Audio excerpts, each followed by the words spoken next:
I love these people. Thank you for being here tonight. This is a very, very important place to be right now.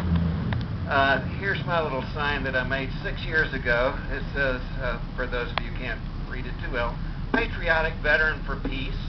And I suppose that's true. I'm actually a former captain in the Air Force. I served for 5 years. I flew B-52s as a crew member. Fortunately, I never had to drop a bomb.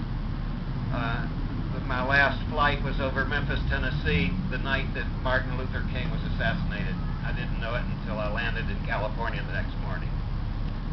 This 6-year-old sign says, "Preempt World War III, impeach GW and Dick now." Woohoo!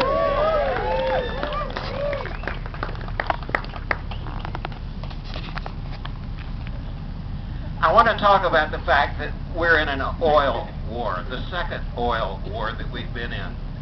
That B-52 that I used to fly around has JP4 gasoline in it, and that stuff has an awful lot of energy associated with it, about 2 person months of labor associated with a single gallon of gas that a B-52 has in it. A B-52 takes off with 40,000 of those gallons on board, and then 1 or 2 other airplanes come up to refuel it in the air. Do you know how much Uncle Sam paid for that stuff? A gallon of JP4, that's the energy equivalent of 2 person months of labor? 11 cents. 11 cents per gallon. So when you can think about a B-52 not merely as an instrument of mass destruction that's carrying around evil things and doing horrible things to other people. You can think about it as the SUV of the Air Force. Right? Okay. But right now what's happening to us is that we waste as a nation an enormous amount of energy. The Air Force took the lead on it. We followed quite nicely. So the simple truth is that an average house in Boulder, Colorado uses 80 million BTUs a year. 80 million BTUs per year is the equivalent of about 80 person years of labor, energy equivalent, right? So here we find ourselves in an oil war because we have the bad taste to elect people who think that it's a good idea to go and steal other people's oil instead of invest in ways in which we can quit this profligate waste. With 5%, less than 5% of the world's population, America manages to use over 25% of its energy, right? And even we in Boulder, with all our green souls and contrite hearts, waste an enormous amount of energy, right? So what's the solution?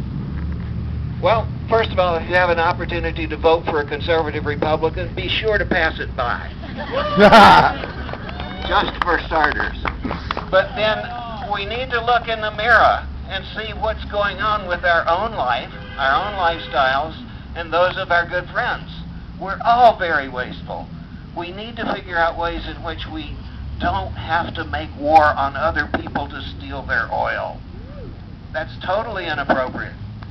We need to do better ourselves. Think about the investment of $3 trillion in our infrastructure to make us more efficient. Our carbon footprint could be tiny instead of multiplied twice what it was when this war started. Okay? So that's the message that I wanted to share with you this evening. I think it's patriotic to save energy. I think that we need to figure out elegant ways to make smaller carbon footprints. And there are lots of ways in which we can do it. The city of Boulder had the good taste to pass by 60% a tax that enables putting together a small pot of money, about $6 million over 6 years, to do energy education and start the ball rolling in terms of energy efficiency.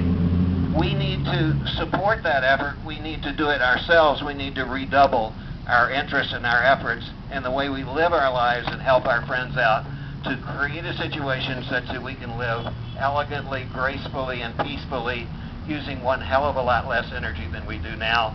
Thank you so much.